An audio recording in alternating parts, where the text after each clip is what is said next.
Hey everyone, so this week's video is going to be kind of different. I just want to kind of just recap all the things that we've talked about, talk about how we can utilize these things, not just talk about them, but actually use them, put them into practice, and just what we should be doing with this information. Hopefully you've been watching these videos, you've been soaking in what I've been talking about, but like, how do you actually apply it to your life, right? I've been telling you to remind yourself of these things, and that's important, but I also think it's important to be methodic and organized when it comes to things like this, because we're humans, we're imperfect, and we forget things, and we slip up, and we make mistakes, and it's hard for us to maintain consistency without a plan, right?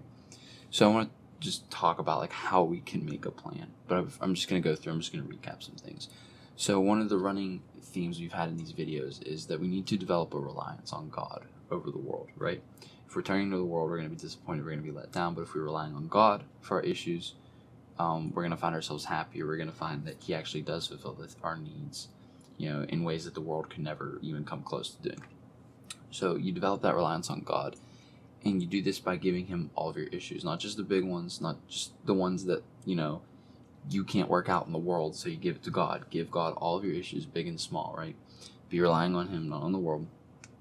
And you got to invest your time. We talked about tithing time, right? How we give 10% of our money, that's tithe, but we can also give a certain portion of our time as well, because God doesn't just want our money, right? He wants our time. He wants to spend quality time with us. So you develop a reliance on Him, and then you do that by giving Him all of your issues. And if you want to see, growth in that area, you have to invest, right? You can't just give God all of your issues and never open your Bible, and you gotta have to pray to ask Him for help, right? So you have to invest at least some into prayer, reading your Bible. Hopefully you're fasting somewhat too. I think that's probably the hardest one that most people struggle with, just because that directly goes against what our flesh wants, right? But so we do that, we invest, and we need to create a plan for that, right? We've talked about, I've already talked about all those things, but I think it would be beneficial to actually sit down and write out some of the problems that you're having, right? Say, I'm struggling with this area of my life is really stressing me out. I could use some guidance and help, right? So list out those issues, create an actual plan. And most plans are developed because of a problem. So start out by writing down your issues, right? And then say, well, when you think of an issue like, I'm stressed out in this area of my life, I need God to bring me peace in this. How can I get God to bring me peace? Well, I'm going to pray to Him about it. I'm going to maybe start a Bible plan about that specific thing that you're struggling with, right? That's a great plan. The Bible app has plans for pretty much every situation you're in your life that you could find yourself in. The Bible app probably has a plan for your exact situation. So, and you don't really discover that unless you actually take the time and write out your issue, why you're struggling with it, how it's causing you to feel. You need to be methodical about the things that you're struggling with.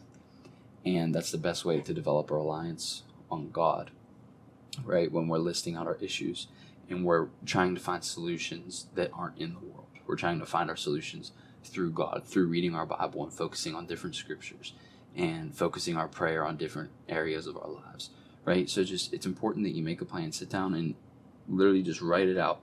Write out your issues, why you're struggling with them, and think of ways that you can, explain that to God. Not that He doesn't already know your issues, but it helps if you can, process it and explain it. It just helps yourself when you can actually put your finger on what's causing your issue, right? Because a lot of times you have problems and it's kind of vague. You just kind of like feel bummed out and you don't really sit down and try and process it. You just feel, depressed because of something, but you don't really know what's causing it, right? But if you sit down and you begin to write about it, and your mind just starts working and you process it differently, and you can kind of soak it in and pinpoint specific things that's triggering that. And I just think it's important to do that. And you can always, just the main thing is to just loop it back to God, what to make sure that you're relying on Him. And that's why it's just so important to write this out. Just write it out, and like I said, find a Bible reading plan, something that you can do to focus on God to bring you out of this situation. And just write down, set goals for yourself. That's an important part of growth, is setting goals, because if you're not setting goals, you can't really measure your growth, right? So if you want to read a certain amount of your Bible every day, write that down and set that goal and stick to it, or do your best to achieve that. If you want to pray this many minutes or this many hours a day, say that, write it down, hold yourself accountable to those goals, right? So the bulk of this video is just to encourage you to not just be, random and sporadic with your walk, but to sit down and develop a plan. You want to grow.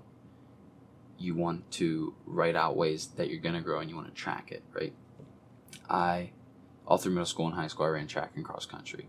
And I didn't just, improve my times in my races by just randomly going out and running 3 miles this day and 4 miles the next or whatever. I wasn't just random with it. My coach had specific plans. We're going to do this type of workout this day.